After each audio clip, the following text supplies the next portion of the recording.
This is how I saved my client $250,000 and more through real estate. Well, guys, I'm here to tell you that our roles as realtors has changed more than ever. When I first started in real estate, I used to help first-time home buyers, grandma and grandpa sell their family home to downsize or help families upsize.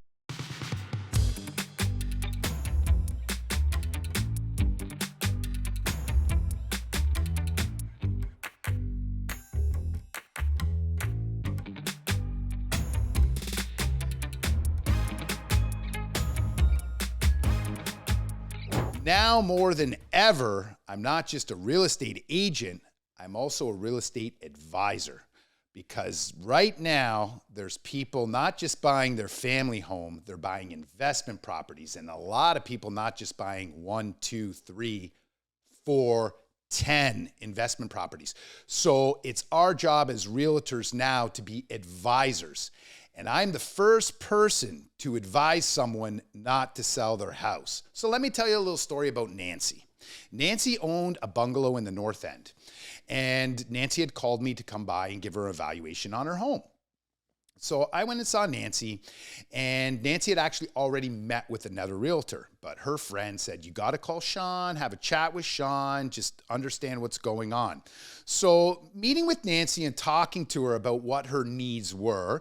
So Nancy owned a North End bungalow, all right? And Nancy was about 65 years old at that time.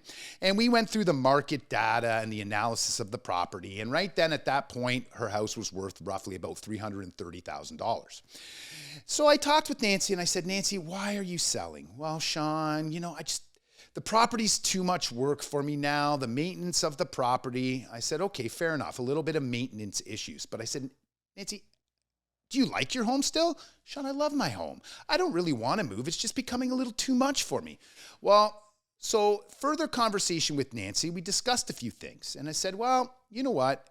I actually know a young kid who can probably come and cut your grass for you for $40 to $50 a week. Is that affordable for you, Nancy? Oh yeah, Sean, that'd be great.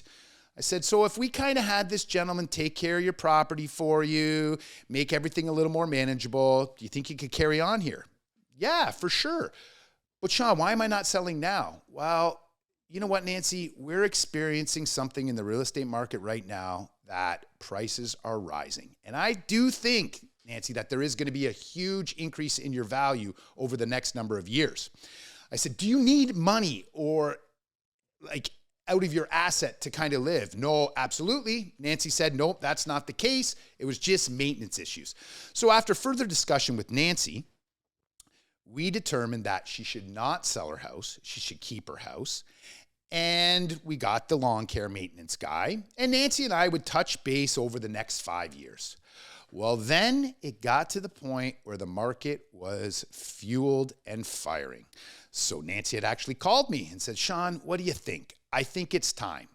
Well, at that point, I agreed. It was time. So I went and saw Nancy. We listed her house. And 5 years later, from that $330,000, we sold it for $580,000. So guys, the moral of the story here is that just because you feel like you may want to sell your house, maybe it's not the time. You need to lean on a real estate professional and get honest, true value. Because Nancy did meet with another realtor, and that realtor was ready to have her sign a listing and put her house up. But Nancy waited, and she got more money than she could have ever imagined. And it was really funny. Nancy's phenomenal because Nancy has gone on numerous trips. And Nancy calls me after every trip and tells me how it went and just reminds me and thanks me because it was because of me telling her to hold off on the sale of her property that yielded her all this extra money that she could live a glorious retirement life. So again, lean on your trusted real estate professional. I am, like I said, the first person to tell people not to sell or tell people not to buy this particular property. So I guess there is a little moral to the story.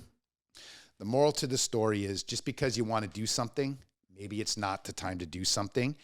And now more than ever in real estate, agents can help you make an exponential amount of money. And again, that's why I say I'm not just a real estate agent.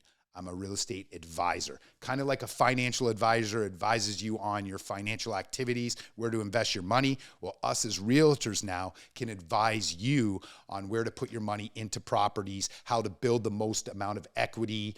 For example, right now, sitting in this current market, there's a lot of people trying to sell their home and stretch the market. It's not the time.